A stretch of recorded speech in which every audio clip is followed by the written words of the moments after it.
আমি কিছুই চাই না, আমি বিচার আপনারা করতে পারবেন না। আপনাদের এই ধরনের কোনো রেকর্ড নাই, আপনারা পারবেন না। 0174 আমার মেয়েও ফিরে আসবে না। 01 পারবেন আমার মেয়েকে ফিরাই দিতে? পারবেন না। আপনারা বিচার করতে পারবেন? 97 পারবেন না। আপনারা কোনো এক্সাম্পল তারা করাতে পারবেন? পারবেন বাবা। না। হ্যাঁ, আপনারা তো ইতিমধ্যে এখানে ভিজিট করেছেন আমাদের পাশাপাশি, আপনারা দেখেছেন এখানে পাশাপাশি ফ্ল্যাট। যে ফ্ল্যাটে এই রামিসা এবং তার মা বাবা থাকে, তার পাশে ছোট্ট একটা ফ্ল্যাট। ওই ফ্ল্যাটে আবার কয়েকজন ভাড়াটিয়া থাকে, 3টা রুম, 3জন ভাড়াটিয়া থাকে। যাকে আমরা মানে সন্দেহ করছি এবং যার রুমে রক্তমাখা জিনিসপত্র পাওয়া গেছে, তো সে হলো মূলত সোহেল রানা। 30-32 বছর বয়সী, সে রিক্সার একজন মেকানিক।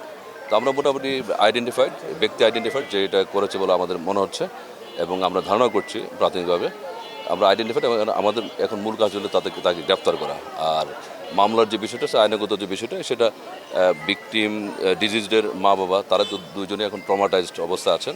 আমরা ওনাদের সাথে যোগাযোগ করে আমরা তাদের মধ্য থেকে অভিযোগ নেব, নিয়ে আমরা এটা ফর্মালি মামলা নেব।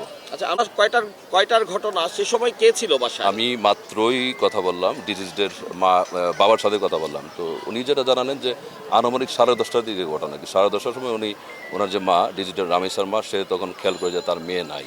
তার স্কুল ছিল আবার 11টায়। তো খাওয়া দাওয়া করে তারপর স্কুলে যাবে, এই জন্যই তার খোঁজাখুঁজি করতেছিল। একটা পর্যায়ে তার হঠাৎ করে মনে হলো যে সে অ্যাবসেন্ট কেন। তো বাসায় নক করে তারপর তো এই ঘটনা। পাশাপাশি নক করেই সেখানে গিয়ে দেখতে পাই না, প্রথমে দেখতে পাই না, নক করছে। তার পরবর্তীতে আরও কিছু বিষয় আছে, অর্থাৎ ধাক্কাধাক্কি করে, দরজা বন্ধ ছিল, এই বিষয়গুলো আমরা দেখছি সব কিছু। আচ্ছা, দরজা খুলেছে কি, মানে যখন দরজা ধাক্কাধাক্কি করেছে দরজা খুলেছে কি? ভেতরে কারা কারা উপস্থিত ছিল? না, ভেতরে শুধুমাত্র তখন ছিল মনে হয় রামেসার, সরি, যে সোহেল রানা ছিল না। সোহেল রানা তখন আপনি দেখছেন গ্রিল ব্যাংকে পালিয়েছে। সোহেল রানার মানে ওয়াইফকে আমরা পেয়েছি, তাকে আমরা জিজ্ঞাসাবাদ করলে আরও বিস্তারিত আমরা জানতে পারবো প্রকৃত মূল বিষয়টা। হ্যাঁ, আটক আছে, এই ঘটনা আটক আছে। আমরা যাকে মেন যে অভিযুক্ত সোহেল রানা, তার স্ত্রী আমাদের হাতে আটক আছে। ওই ফ্ল্যাটেই ছিলেন। এখন তার অবস্থানটা কি, তার ভূমিকাটা কি, সেটা আমরা নির্ণয় করার জন্য আমাদের সময় লাগবে, জিজ্ঞাসাবাদ করতে হবে। সেখানে কয়টা রুম ফ্ল্যাটে আপনি দেখেছেন? এটা 3টা রুম, পাশাপাশি 3টা রুম পাচ্ছেন, এবং কমন আপনার ওয়াশরুম।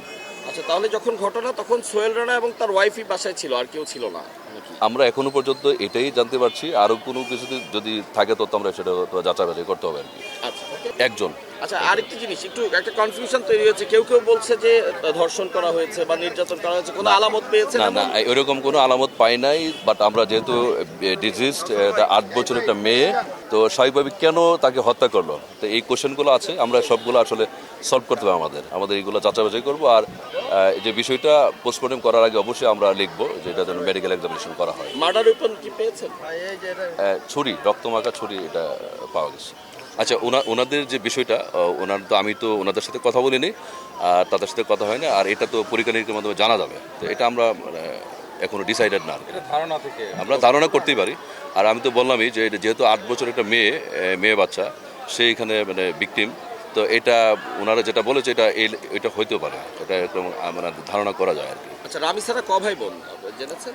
2 বোন আমরা শুনছি, 2 বোন।